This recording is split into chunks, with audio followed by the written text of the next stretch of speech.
সহিংসতার পর বর্তমানে এখন অনেকটাই শান্ত দীঘিনালা। সবকিছু পেছনে ফেলে ফের ঘুরে দাঁড়ানোর চেষ্টা ব্যবসায়ীদের, স্থানীয়দের।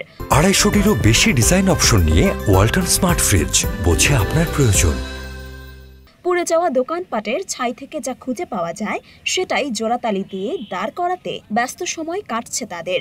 যদিও বেশিরভাগ ব্যবসায়ীর চোখে মুখে হতাশার ছাপ, ভয়ের সুস্পষ্ট চিহ্ন। সাজানো গোছানো স্বপ্ন চোখের সামনেই পুড়ে ছাই। সহিংসতার জেরে মুহূর্তের মধ্যে নিঃস্ব হয়ে গেছেন দীঘিনালার ব্যবসায়ীরা।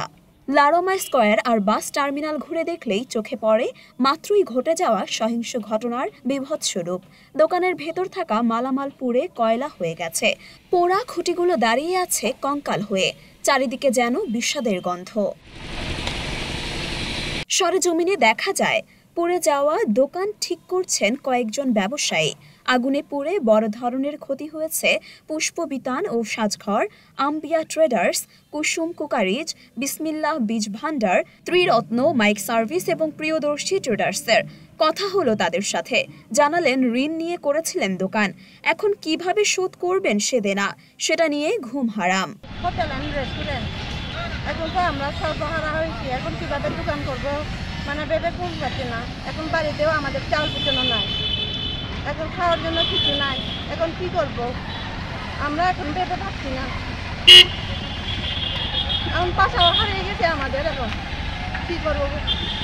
গ্রামীণ থেকে আমার প্রায় 2 লক্ষ টাকা, তারপর এই ব্রাক থেকে আমার 1 লক্ষ টাকা, আরও অন্যান্য তো এগুলো আমি এখনও পরিশোধ করতে পারি নাই।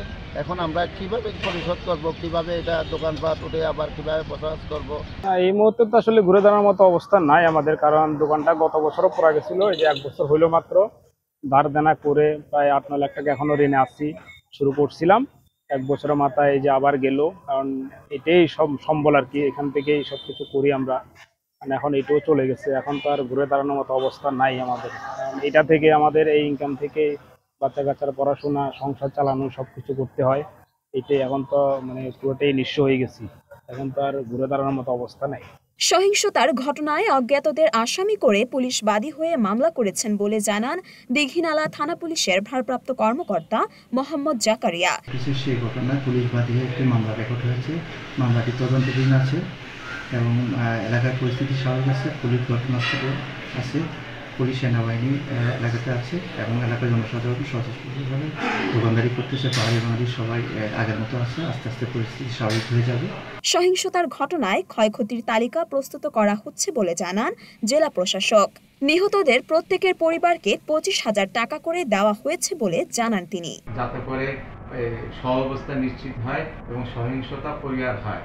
এছাড়া এটাকে কেন্দ্র করে যে ক্ষয়ক্ষতি হয়েছে সেই ক্ষয়ক্ষতি আমরা নিরূপণ করছি, করে ক্ষয়ক্ষতির বিবরণ এবং যারা নিহত হয়েছে এবং আহত হয়েছে তাদের তালিকা আমরা মন্ত্রণালয় প্রেরণ করেছি, পার্বত্য মন্ত্রণালয় সহ বিভিন্ন মন্ত্রণালয়।